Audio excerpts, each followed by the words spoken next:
Welcome back, everyone. This week we're back at Horseshoe. Well, actually, we went over to the Drury tract pretty quick, but we started in Horseshoe.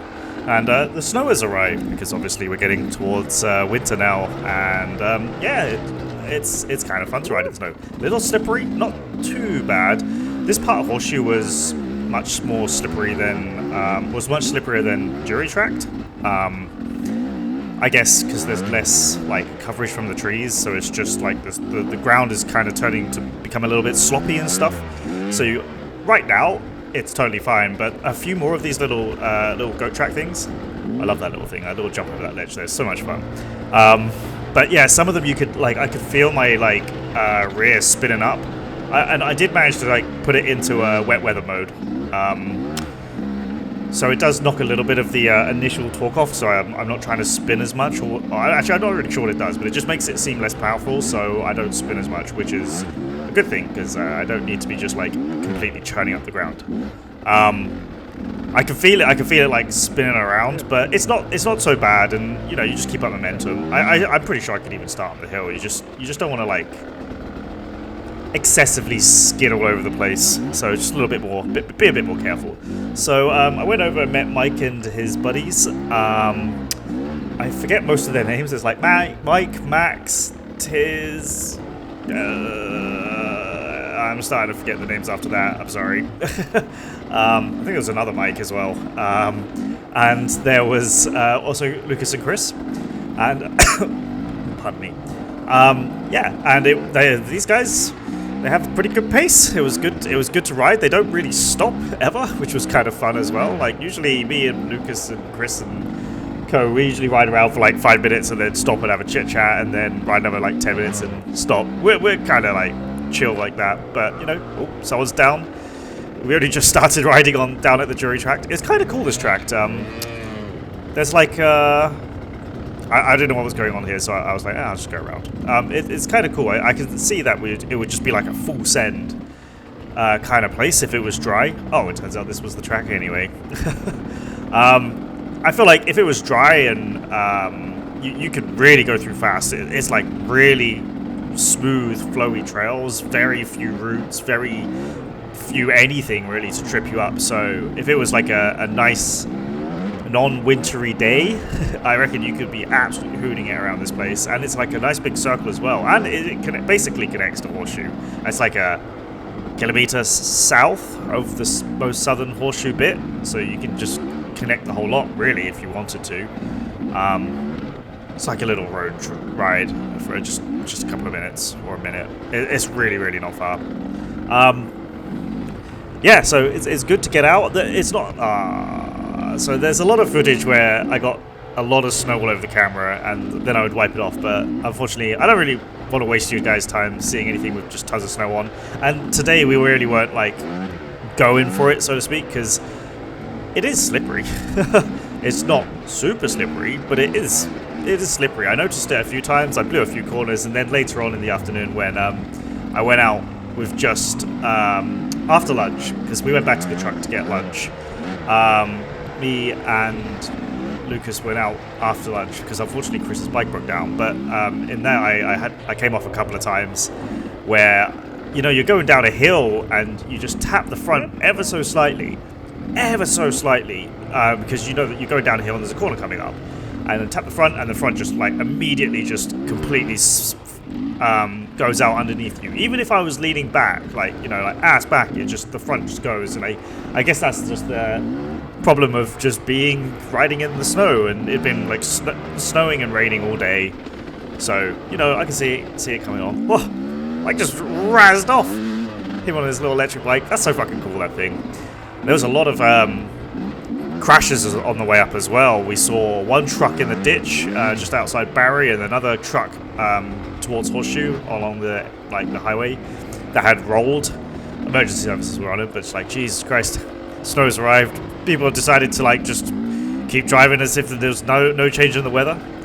Yeah, it was crazy. And then with Chris's bike, we don't really know what happened. Just after we finished riding with these fellas, on the way back to get our lunch, his bike just cut out. And we're oh, that's a bit weird. Try to turn it on, it idles. We're okay. And then as soon as he gave it any gas, it just cuts out again. So it's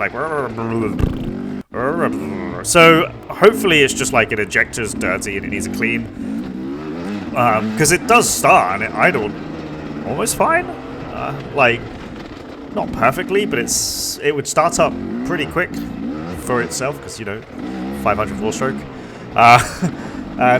Yeah, but then it just wouldn't. You couldn't give anything, so we had to tow it back, which was kind of funny because I haven't really had to. I've only ever had to tow a person once before, and that was easy. But this time we're in like wet sand, and yeah, that was a mission. But we got it back, and then yeah, we went out afterwards. I was chatting with Lucas because obviously, you know, like there's a lot of things on my mind recently, like the whole kid coming and all of that, and I was thinking like. Lucas, I was thinking like, oh, you know, I should probably get like a 4-stroke for when he gets a little bit older, like a little like 125, and I could just pot around after him and do his thing. And then Lucas was like, you know, that's like the perfect use case to get an electric bike. And I was like, oh yeah, that's a good point, because obviously this kid, like, they're never going to be able to outride the battery. So, and then I can silently go around and not annoy people, and you know. Get a little. I can start him on like a little one and see if he even likes it, and we can just go to a local park and he can whiz around. I can't. That was one. I just went over here, just brake, just slide straight into a tree. Yeah, like you could. Anyway, you could take him to like a little local park or something. I assume, like, you know, even have a property when he's like really, really small. See if he likes it. See if it's this sort of thing before like investing thousands into it. I could do a cheaper hobby like hockey or something. I heard that's only thousands compared to this sport where it's like, oh, you want a bike? Well, that's just the start of the expenses. Glad I'm not into cars. Well, I am into cars. I just can't afford it. Yeah. If only we only had infinite money, that would make our lives easy, right? No need to worry. Such is life. But yeah, good day out riding. Kind of like this trail. One day hopefully I'll be able to come back and get some practice on it. It's the problem is though, if I came to a place like this, I'd just be like, oh, but Horseshoe's just over there, and I could go ride Horseshoe, and I really like Horseshoe. And this is a very easy trail, but I guess with an easy trail comes a very fast trail, so you can practice lots of things around here. This is next to a school. I swear I saw a big field in one of these clips. Yes. But yeah, all in all, good day out. Big mix of riders out in this group.